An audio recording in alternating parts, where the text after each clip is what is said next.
In this video, we show the individual parts that come with the latest version of the Bikeflights Bike Box Large.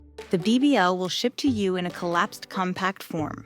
As you start to open your box, make sure to take care when removing the outer sleeve.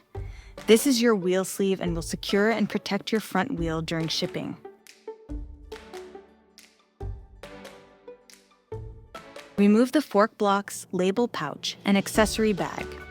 Inside the accessory bag are 9 twist clips, 5 bungees, 2 dropout spacers, and a Bikeflights magnet. Cut the packaging and start removing the sides and ends of your box. There are 2 end panels, one with a wheel slot to hold your rear wheel during transit and one without. There are 2 side panels that are identical in shape and size. Now that your box is unpacked, you're ready to put it together. Next, watch our assembly video for a detailed look at how to put the BBL together.